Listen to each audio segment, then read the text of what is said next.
돼지는 진주의 가치를 모른다라는 제목으로 하나님 말씀 증거합니다. 우리가 지난번에 마태복음 6장 하반절에서 재물과 또 염려에 대한 예수님 말씀을 살펴봤는데요. 이제 7장부터 예수님께서는 인간관계에 대한 주제로 주의를 전환시키십니다. 오늘 그 비판에 대한 문제를 다룰 때 우리 가운데 큰 각성과 또 결단의 시간 되기를 바랍니다. 우리 1절, 2절 말씀 같이 한번 읽어보겠습니다. 시작. 비판을 받지 아니하려거든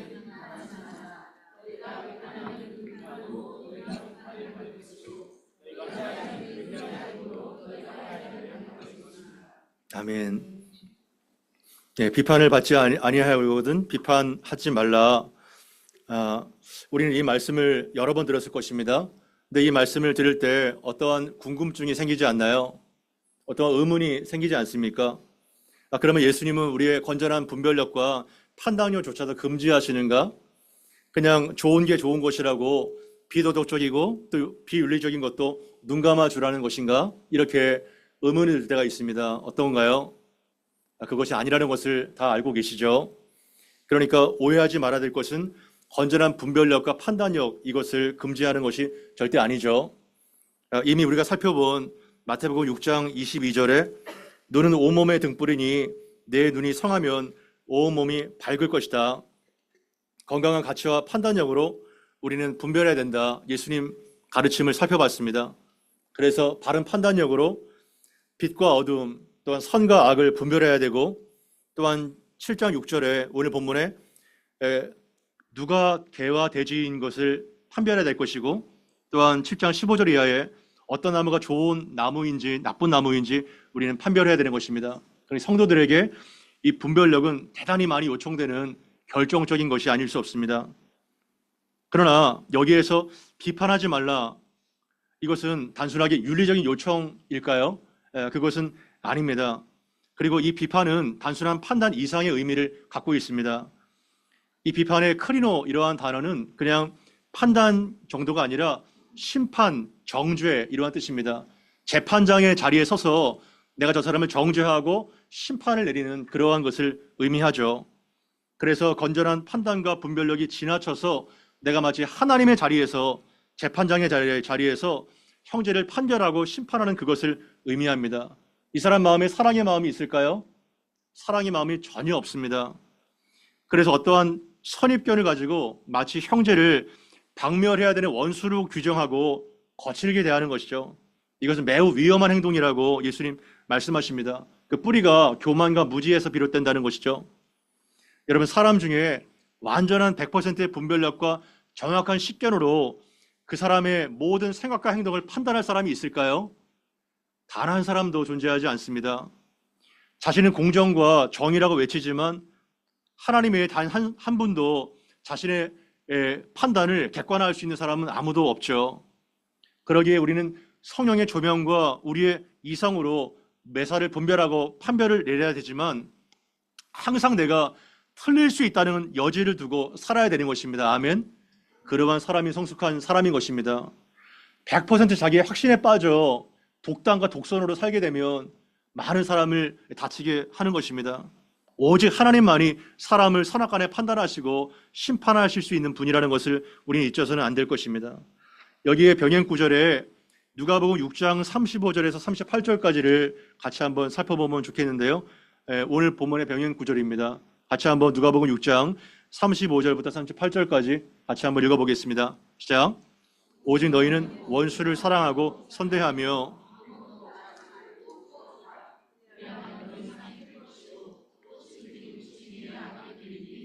그는 은혜를 모르는 자와 악한 자에게도 인자하시니라. 너희 아버지의 자비로우심과 같이 너희도 자비로운 자가 되라. 비판하지 말라. 그리하면 너희가 비판받지 않을 것이고, 정죄하지 말라. 그러면 너희가 정죄를 받지 않을 것이고, 용서하라. 그리하면 너희가 용서를 받을 것이요, 주라. 그러면 너에게 줄 것이니 그 후이되어 누르고 흔들어 넘치도록 하여 너에게 안겨주리라. 너희가 헤아리는 그 헤아림으로 너희도 헤아림을 도로 받을 것이니라. 아멘. 마태복음 산상수훈과 비슷한 내용이 배열되어 있지만 상당히 그 순서와 배열의 위치가 다릅니다. 누가는 오직 너희를 원수를 사랑하고 선대하라는 이 말씀, 그리고 그 원수에게 자비로운 것이 아버지의 성품이라는 것을 말씀하신 다음에 바로 직후에 비판하지 말라, 이러한 것을 이어서 말씀하고 있는 것입니다. 원수 사랑과 비판 금지가 같이 나오고 있는 것이 매우 주목할 사실입니다. 그래서 비판하지 말라, 누구를 비판하지 말라는 건가요? 원수를 비판하지 말라는 것입니다. 네가 하나님의 자리에 앉아 원수를 마치 하나님의 자리에서 비판하고 정죄하지 말라는 것이죠. 그러면 너희가 비판을 받지 않게 될 것이고, 정죄하지 말라, 원수를 비판하고 정죄하지 말라, 하물며 그가 나에게 막대한 손해를 끼친 원수라도 너희는 그를 정죄하지 말고 뭐 하라는 거예요? 용서하라. 그리하면 너희가 용서를 받을 것이다. 이러한 원수에 대한 용서와 사랑의 다음에 비판에 대해서 말씀하고 있는 것입니다. 그리고 38절에 주라, 누구에게 주라는 건가요? 원수에게 주라는 것입니다. 이 맥락에서 우리는 이 38절만 딱 따다가 남에게 좀 선대하고 베풀면 후히 주고 넘치도록 나를 채워주실 거다, 이러한 말씀으로 잘못 오용하고 있지 않습니까? 그 대상이 바로 원수라는 것을 우리는 기억해야 될 것입니다. 원수에게 줄이면 먹이고 목마르면 마시게 하고, 오히려 선대할 때 그 숯불을 그 머리 위에 넣어서 하나님께서 나에게 보상하시고 흔들어 넘치도록 채워주시는 그 대상이 바로 원수라는 것을 기억하십시오. 너희가 헤아리는 그 헤아림으로 우리가 도로 헤아림을 받을 것이라고 말하고 있는 것입니다. 혹시라도 나는 타인에 대해서 너무 가혹하고 너무 혹독하지 않나요? 그리고 자기 자신에 대해서 너무 관대해오진 않았습니까? 원수까지 비판하고 판단하지 말며 그에게 선대하라고 예수님 말씀하고 있는 것이죠. 참, 비판자들을 보면 자기 편이라고 간주하는 사람에게는 매우 맹목적으로 두둔합니다. 그를 비판하지 않아요. 그러나 자기 편이 아니라 상대의 적이라고 간주되는 사람은 아주 혹독하게 가혹하게 비난하는 것을 보게 되죠. 이 정치판보다도 심할 때가 얼마나 많이 있습니까? 그래서 우리는 이 비판에 대한 이 말씀을 아주 요새 시대에 새겨 들어야 되는 것이죠. 2절 보면 너희가 비판하는 그 비판으로 너희가 비판을 받을 것이고, 너희가 헤아리는 그 헤아림으로 너희가 헤아림을 받을 것이다, 이렇게 말씀하고 있는데요. 여기에서 누구에게 비판을 받을 것이고 누구에게 심판을 받을 것이다, 거기에 대한 것은 명확하게 나와 있지 않습니다. 누구에게 그러면 심판을 받을 것이라고 말하는 것일까요? 어떻게 추정할 수 있을까요? 내가 비판했던, 내가 심판했던 그 사람에 의해서 내가 심판을 받는다는 얘기인가요? 그런 말이 아닙니다. 사람은 그럴 자격도 권세도 능력이 없죠. 오직 모든 것들을 정확하게 판단하셔서 공의로 심판하실 유일한 하나님의 판결과 심판을 내가 받는다는 것입니다. 누구에 의해서요? 하나님에 의해서 네가 심판을 받게 될 거다, 지금 그 말씀을 하고 있는 것입니다. 그러니까 함부로 제대로 알지도 못하면서 남을 판단하고 헤아리지 말라, 이 말씀을 하고 있는 것입니다. 야고보서 4장 11절 12절 우리 같이 한번 읽어보겠습니다. 야고보서 4장 11절 12절입니다. 시작. 서로 비방하지 말라.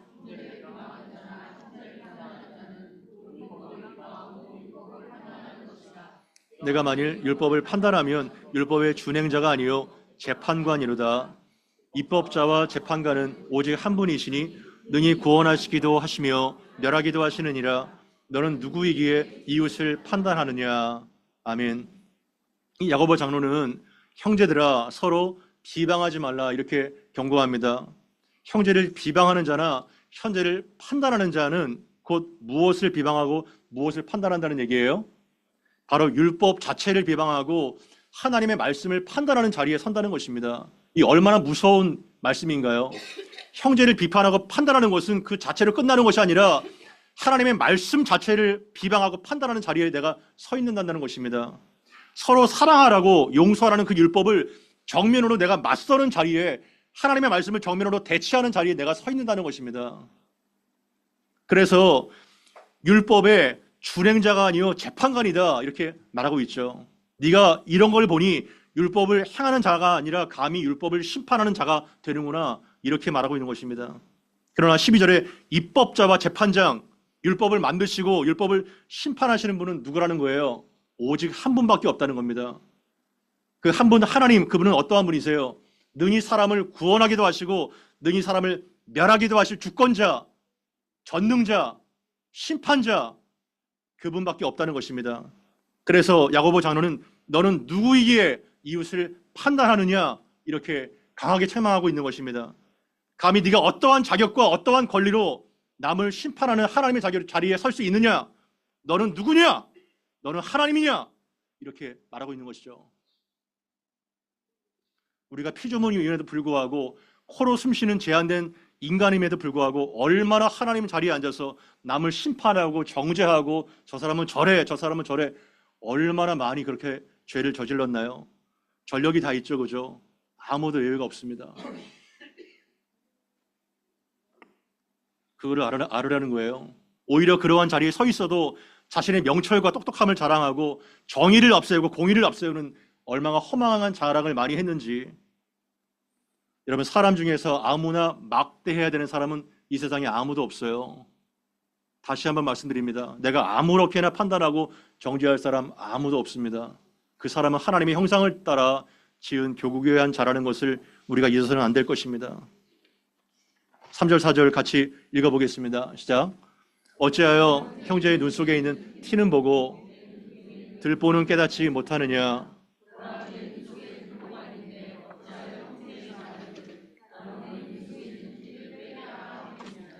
아멘.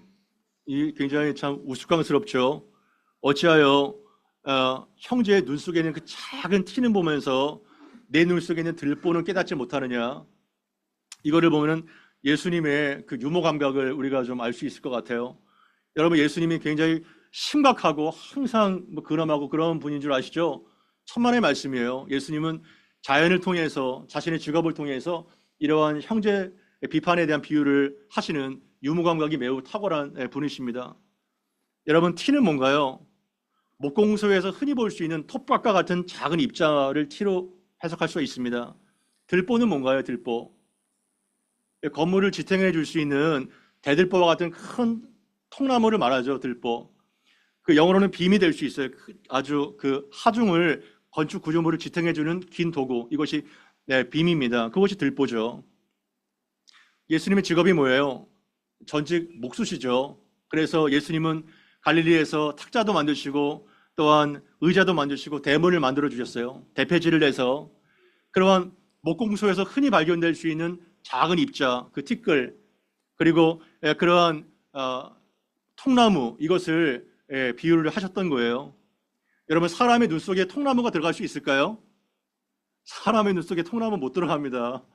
그러나 예수님은 그러한 소재를 통해서 형제 비판이 얼마나 말도 되지 않는 것인지를 말씀해 주고 계신 것이죠. 내 눈 속에 있는 들보가 있는데, 나무 토막이 들어있는데 어찌하여 기어이 그 형제에 있는 그 티를 빼내고자 하는 그것이 우스꽝스럽지 않느냐, 그 말씀을 하고 있는 것입니다. 5절 말씀 같이 한번 읽어보겠습니다. 시작. 외식하는 자여 들보를 빼라, 밝히 보고 티를 빼리라. 아멘. 그 정말 기어이 형제의 눈 속에 있는 작은 티끌, 그거를 빼려고 하는 들보를 가진 사람에 대해서 예수님은 그 자를 어떻게 지칭하시나요? 외식하는 자요. 외식하는 자는 어떠한 뜻인가요? 이 위선자요. 이 위선자야. 이렇게 말씀하십니다. 위선자는 연기자라는 뜻이에요. 연기자. 그럴듯하게. 자기는 상대보다 어마어마한 문제가 있는데 그럼에도 불구하고 들보 때문에 눈이 가려져서 자기를 제대로 성찰하지 못하는 거예요. 나는 아무 문제가 없는 것처럼. 문제는 너한테 있다는 겁니다. 네 속에 있는 들보, 그 티가 문제라는 거예요. 그래서 마태복음 6장 23절에 눈이 나쁘면 온 몸이 어두울 것이니, 눈이 굴절되고 시각이 삐뚤어져 있고 그래서 온 몸이 어두워진 사람, 그 사람이 바로 위선자라는 것입니다. 여러분, 혹시 나는 이러한 위선자와 소경이 아닌가요? 자기는 아무 문제가 없고 자기는 결백하고 상대방의 티를 기어이 빼내야 직성이 풀리는 그러한 생각을 내가 갖고 있지 않습니까?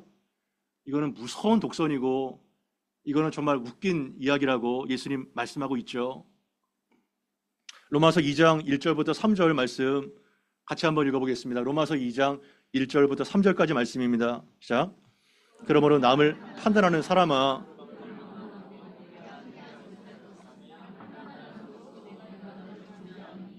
판단하는 내가 같은 일을 행함이니라.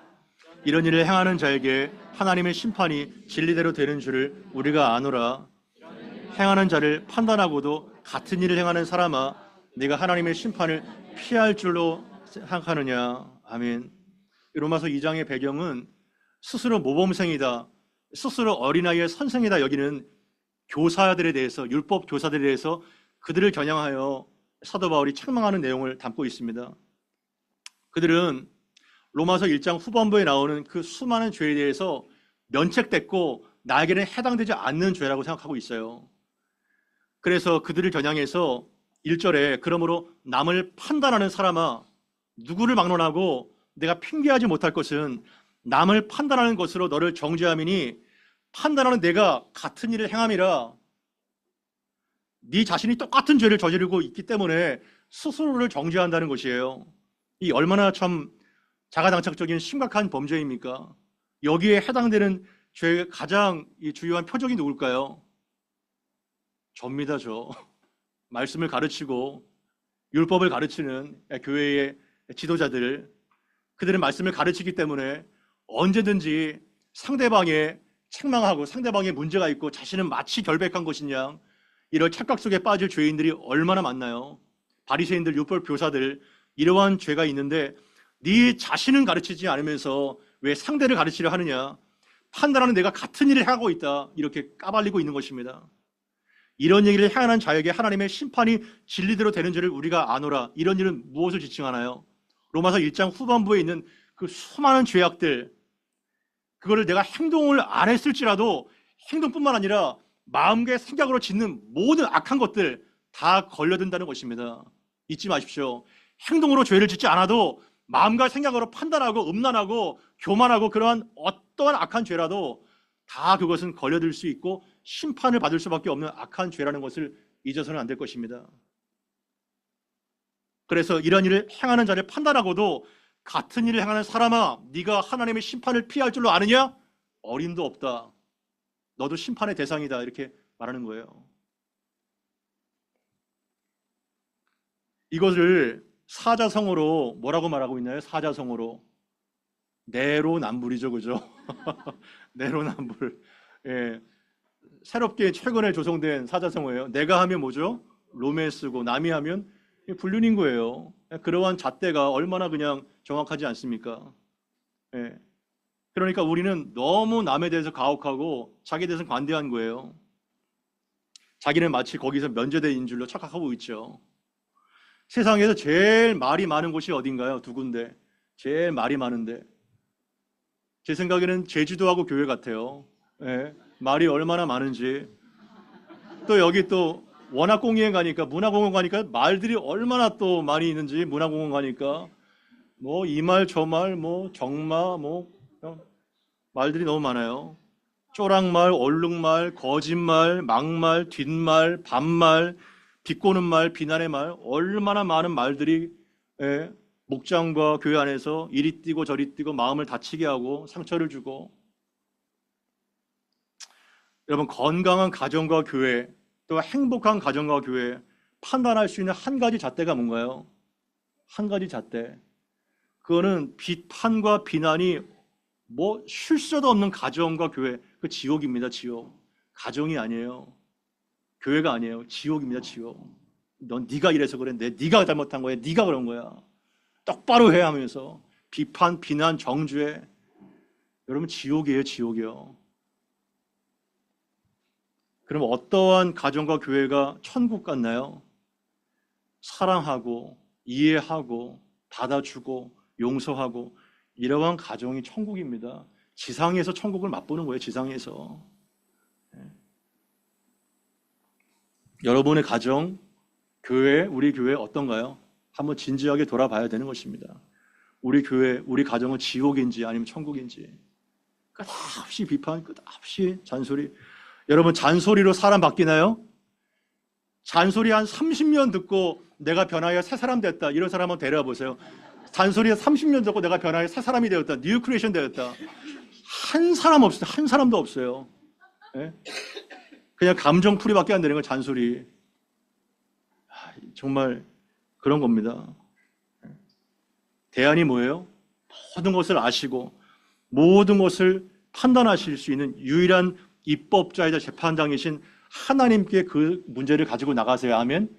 사람 물고 늘어지지 마세요. 남편 물고 늘어지고 막 아내 물고 늘어지고 자신 물고 아무 소용이 없습니다.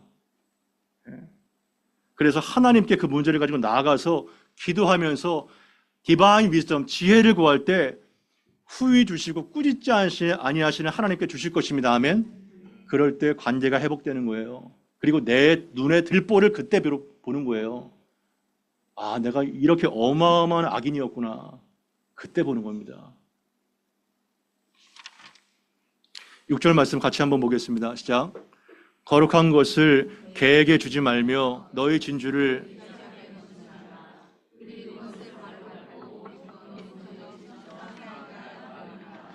아멘. 거룩한 것을 개에게 주지 말고 너희 진주를 돼지 앞에 던지지 말라. 그들이 그것을 발로 짓밟고 돌이켜서 너희를 찢어가지고 심히 상하게 할까 염려하라. 여러분, 성경 중에서 매우 난해한 구절이에요. 여러분, 참 재밌지 않나요? 우리가 7장 1절부터 5절까지는 형제 비판에 대한 얘기구나 다 알게 되는 거예요. 근데 갑자기 비판 얘기하다가 갑자기 6절에 왜 개돼지 얘기가 나오지? 왜 진주 얘기가 나오지? 안 맞아요, 서로. 여러분, 비판과 이 돼지 얘기가 맞을 것 같아요? 전혀 연관성이 없어 보입니다. 아무 연관성이 없어 보여요. 맥락이 끊겨버려요. 그런데 1절부터 6절은 하나의 카테고리로 봐야 됩니다. 그렇다면 형제 비판과 이 말씀은 어떠한 연관성이 있을까? 그리고 예수님의 의도가 무엇인가? 그리고 거룩한 것과 진주는 무엇이고 개와 돼지는 누구를 지칭하는가? 이러한 의문에 우리는 답을 찾아야 되는 것입니다.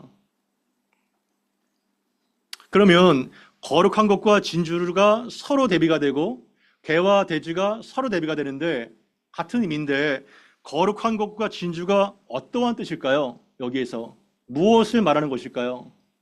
거룩한 것과 진주는 무엇을 말하는 것일까요?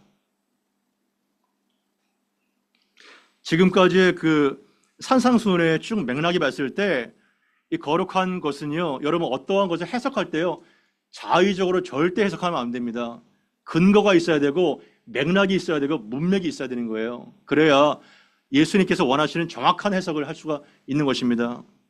거룩한 것과 진주는 이 맥락에 봤을 때 하나님 나라의 복음 그리고 예수님의 보석과 같은 그 말씀 거기에 해당되는 것입니다. 마태복음 13장 45절 46절을 같이 한번 또 읽어보죠. 같이 한번 읽어보겠습니다. 시작. 천국은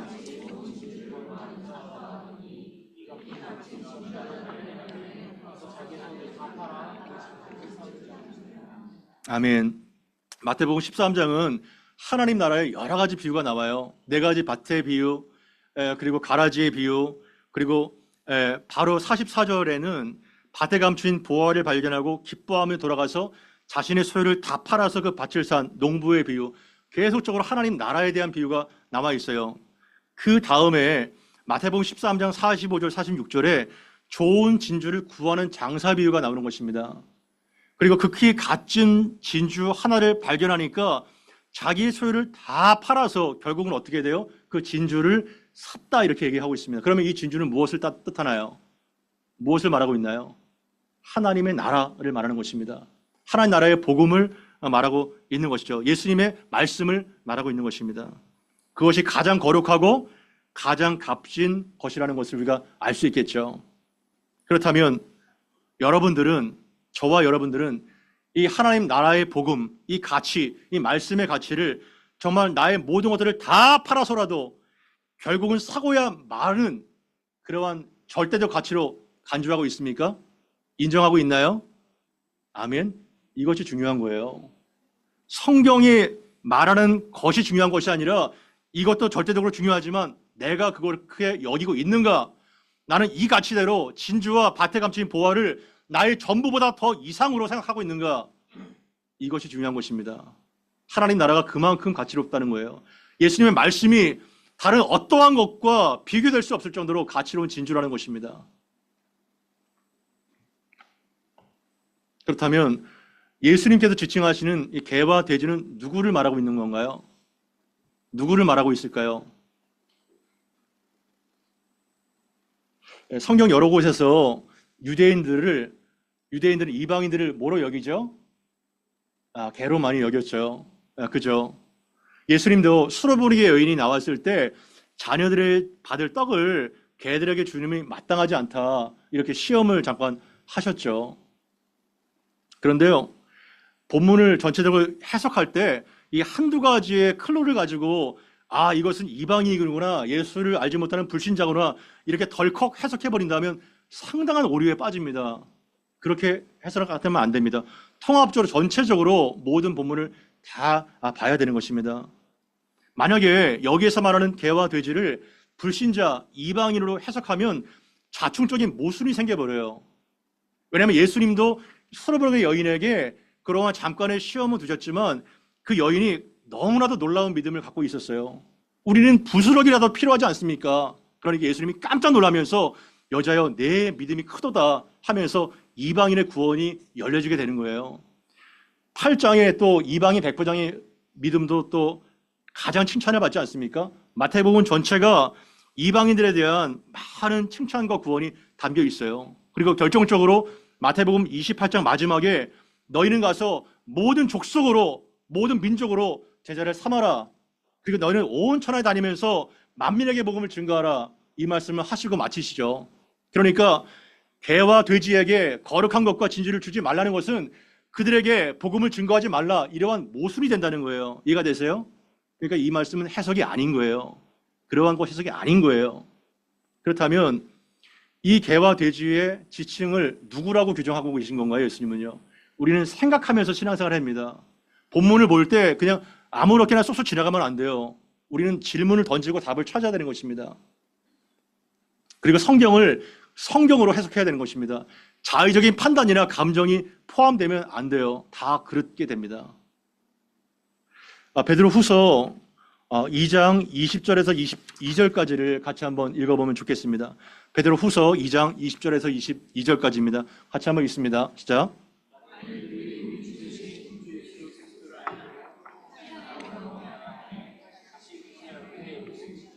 그 나중 형편이 처음보다 더 심하리니 의의 도를 안 후에 받은 거룩한 명령을 저버리는 것보다 알지 못하는 것이 도리어 그들에게 나으니라. 참된 속담에 이르기를 개가 그 토하였던 곳에 돌아가고 돼지가 더러운 구덩이에 도로 누웠다는 말이 그들에게 응하였도다. 아멘. 이 베드로후서 2장 말씀은요, 초대교회를 어지럽혔던 거짓 교사들, 거짓 선지자들에 대한 베드로의 경고, 그리고 그들의 비참한 결말에 대해서 지금 소개를 하고 있는 겁니다. 그 거짓 교사들, 거짓 선지자들은 우리 주 되신 구주 예수 그리스도를 알므로 세상의 더러움을 피한 이후에 나중 형편이 처음보다 더 심해졌다고 이렇게 말을 하고 있어요. 그리고 그들을 의의 도를 알았다, 이렇게 거듭 표현하고 있습니다. 우리는 이러한 표현을 볼 때 헷갈려요. 그러면 예수를 진실되게 믿고 구주를 알고 심지어 의의 도까지 안 사람, 빛을 받은 사람도 구원에서 탈락되고 구원에서 떨어질 수가 있는가? 어떻게 생각하세요? 정말 진실된 신앙을 가진 자가 세례도 받고 또한 말씀을 가르치는 율법 교사로 구주를 알고 의의 도를 경험한 이후에도 그런 저주를 받아서 율법에서 떨어지고 구원에서 배제가 될 수 있나요? 있나요? 오늘 본문에 보면 그렇게 보이잖아요. 그것이 아니라는 거예요. 성경을 잘 봐야 되는 것입니다. 일견 보면 내가 이렇게 구주를 알고 기쁨 가운데 있지만 나도 이 거짓 교사들처럼 그들보다 나중 형편이 더 심각해지게 되고 예수님을 배교하고 떠나게 되는 거 아니야? 지옥 가게 되는 거 아니야? 이러한 두려움이 있어요. 그러니까 정확한 교리를 알지 못하면, 정확한 말씀 위에 서지 못하면 이러한 혼돈이 신자 안에 얼마나 많이 있습니까? 결론적으로 말씀드리면 이 거짓 선지자들은요, 의의 도 그리스도를 진짜 알았던 것이 아니에요. 그가 목사건 선교사건 심지어 예수님의 제자인 가룟 유다건 그가 처음에는 대단한 기적을 베풀었고 말씀을 전했지만 나중에는 다 배교하잖아요. 그죠? 대마처럼 세상을 버리지 않습니까? 그러면 중간에 완전히 있었던 신앙을 상실하는 것이 아니라 처음부터 신앙이 없었던 거예요. 처음부터 예수를 믿지 않았던 겁니다. 그렇게 보였을 뿐이죠. 이해가 되세요? 그렇게 보였을 뿐이에요. 우리는 그러한 것들을 많이 볼 수 있죠. 그래서 20절에 만일이라는 가정을 쓰지 않습니까? 만일이라는 가정이라는 거예요. 정말 알았다는 것이 아니에요. 정말 신자, 정말 참된 믿음을 갖고 있는 사람은요, 이렇게 할 수가 없습니다. 왜냐하면 좋은 나무라면 뭘 반드시 맺어요? 좋은 열매를 맺게 되는 거예요. 그가 나쁜 나무면 나쁜 열매를 맺을 수밖에 없는 겁니다. 가시나무에 잠깐 스카치 테이프로 실한 나무와 포도나무를 걸쳐 놓을 수는 있겠죠. 그런데 건강한 열매를 맺을 수가 없는 것입니다. 그래서 열매로 그를 레커그나이즈 하라 이렇게 얘기하고 있지 않습니까? 그래서 22절에 결론이 뭔가요? 참된 속담에 이르기를, 참된 속담은 잠언 26장 11절을 말하고 있습니다. 참된 속담에 잠언 26장에 개가 그 토하였던 것에 돌아가고 돼지가 씻었다가 더러운 구덩이에 다시 눕는 거예요. 이해가 되세요? 개가 처음에는 토했어요. 나의 죄를 다 토한 것 같아요. 그런데 컬컬해지니까 다시 그 토한 것을 주워 먹습니다. 돼지가 이제는 씻은 것 같은데 다 이제 새로워진 것 같은데 이제 또 일정한 환경이 되니까 다시 그 더러운 구덩이에 누워버리는 거예요. 그 거짓된 선지자 교사들을 향해서 이렇게 말을 하고 있는 겁니다. 그렇다면 다시 돌아와서 이 본문의 맥락에서, 이 본문 전체에서, 산상순 전체에서 개와 돼지는 누구를 지칭하나요? 마태복음 6장 24절에 눈이 어두워서 하나님이 아니라 재물을 섬기는 자들을 지칭합니다.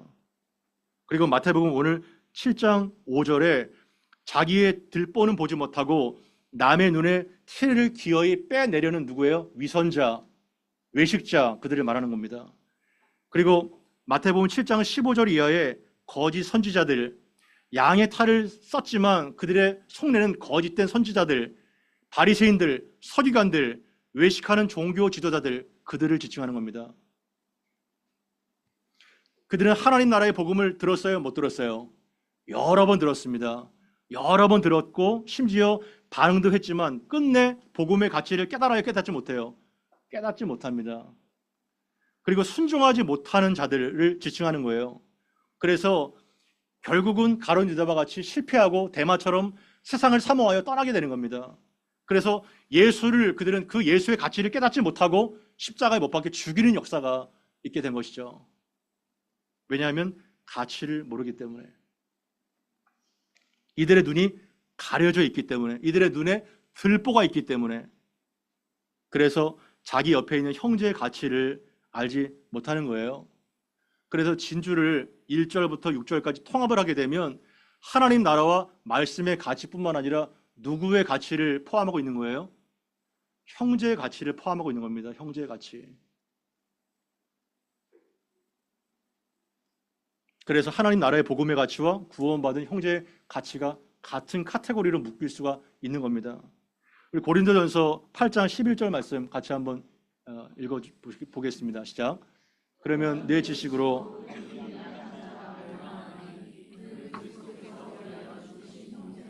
아멘. 그러면 너의 지식으로 그 믿음이 약한 자가 어떻게 된다는 거예요? 멸망하리니 그는 그리스도께서 위하여 죽으신 형제니라. 이 정말 보잘것없고 내가 아무렇게나 대할 수 있는 그러한 형제를 위해서 예수님이 어떻게 하셨다는 거예요? 그 형제를 위해서 죽으셨다는 거예요. 죽으셨다는 거예요. 우리 몸값 많이 얘기하지 않습니까? 몸값. 저 사람의 몸값이 몇 억이냐, 얼마나 가치냐, 축구 선수 호날두나 메시 같은 경우는 천정부지 아닙니까? 몸값이. 그러면 이 보잘것없는 하찮게 대해도 될 만한 아무 능력도 없고 가치도 없게 보이는 그 형제의 몸값은 얼마인가요? 예수의 핏값이라는 거예요. 예수의 핏값. 예수의 핏자리라는 거예요. 핏자리. 가치로 환산할 수 없는. 그 형제가 형제의 몸값이 그리스도의 피값이라는 거예요. 여러분 딱 한 가지만 묻습니다. 우리가 왜 형제를 함부로 판단하고 정죄할까요? 왜? 근본적인 이유를 아세요?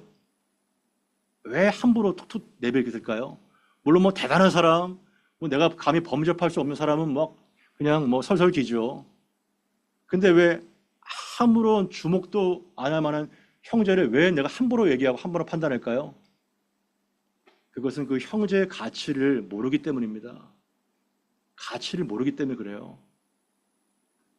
그냥 외모나 능력이나 효용 가치로 판단해 버리기 때문에 교회 안에서나 세상에서나 사람을 대할 때 똑같은 잣대로 대하는 겁니다. 똑같은 잣대로. 그렇기 때문에 교회 안에 많은 아픔과 또한 배제와 혐오가 있는 거예요. 똑같이. 그들의 눈은 누구의 눈이에요? 돼지의 눈입니다. 돼지의 눈. 돼지의 눈이기 때문에 형제의 가치를 볼 수 없는 거예요. 진주의 가치를 볼 수가 없는 겁니다. 여러분, 돼지는 진주의 가치를 몰라요. 저도 시골에서 자라면서 소도 키워봤고 돼지도 키워봤고 닭도 키워봤어요. 돼지에게 만약에 너무나도 가치 있는 진주를 던져준다고 합시다. 그럼 돼지의 반응이 어떨까요? 엄청 화낼 것입니다. 아이씨, 나한테 이런 진주를 줘. 먹지도 못하는. 엄청 화를 낼 거예요. 왠가요? 가치를 모르기 때문에 이게 얼마짜리인지 막 짓밟고 물어뜯고 오히려 진주를 준 사람을 공격할 겁니다. 이게 바로 돼지예요. 돼지나 개에게는 뭘 줘야 되나요? 썩은 호박이나 개뼈다귀를 줘야지 좋아하죠. 그들은 진리대로 살지 않고 뭐대로 살아요? 기분대로 살아요. 자기 기분대로 삽니다.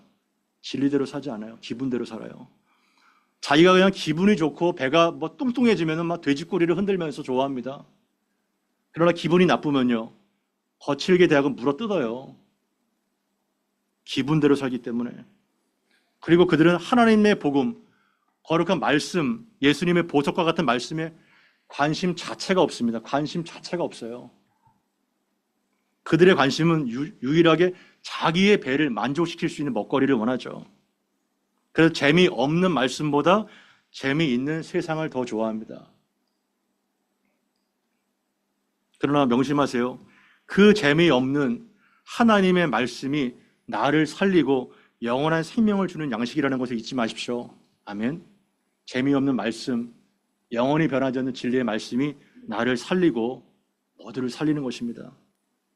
그래서 눈이 건강하고 바르게 떠져야 이 복음의 가치, 형제의 가치를 알고 하나님 나라를 견고하게 세워나갈 수가 있는 것입니다. 말씀을 정리할까요? 비판하지 말라. 이 말은 그냥 내가 비판을 받으니까 윤리적으로 좀 알아서 비판해라, 그런 도덕과 윤리를 말하는 게 절대 아니에요. 하나님의 형상을 따라서 심지어 예수님을 죽여서까지 살리신 그 형제의 가치를 우리가 알아야 되는 것입니다. 그리고 우리는 저를 포함해서 내 속에 얼마나 어마어마한 나무 토막이 있는지 몰라요. 모릅니다. 그저 남의 속에 있는 티만 그냥 빼려고 하는 독선이 있죠. 그래서 그걸 가지고 기도로 나가야 됩니다. 내가 얼마나 정말 처절하게 악한 죄인인지 그 끔찍한 자기 자신을 보고 땅을 쳐야 차마 하늘을 바라보지 못하고 가슴을 치면서 나는 죄인입니다, 하나님, 이러한 세리가 되겠죠. 그리고 가치를 보는 사람이 되면 좋겠어요. 가치를. 얼마나 하나님의 말씀과 그 나라가 귀한지, 나의 모든 것들을 다 팔아더라도 하나도 아까울 정도로, 아깝지 않을 정도로 그 가치라는 것입니다. 그리고 형제가 바로 그러한 가치 있는 존재라는 거예요. 그래서 저희 교회만큼은 사람을 대할 때 그 사람을 정말 존귀하게 대해주기를 바랍니다. 사람을 함부로 대하지 마세요. 그리고 겉겸손은 다 뽀록이 나요. 정말 깊이 있게 존중하는 마음으로 속의 겸손을 가지고 남을 나보다 낮게 여기고 존중할 때 여기가 바로 천국이 될 겁니다. 여기가요. 여러분의 가정이 바로 천국이 될 겁니다. 그래서 우리가 기도할 때 하나님, 우리의 눈을 열어 주옵소서. 우리의 돼지 눈 같은 눈을 열어주셔서 주님의 눈으로 하나님의 나라와 형제의 가치를 보게 해달라고 우리가 성령의 능력을 구하는 그러한 기도를 하면 좋겠습니다. 다 같이 들은 말씀 기억하면서 합심하여 기도로 나가겠습니다. 기도하겠습니다.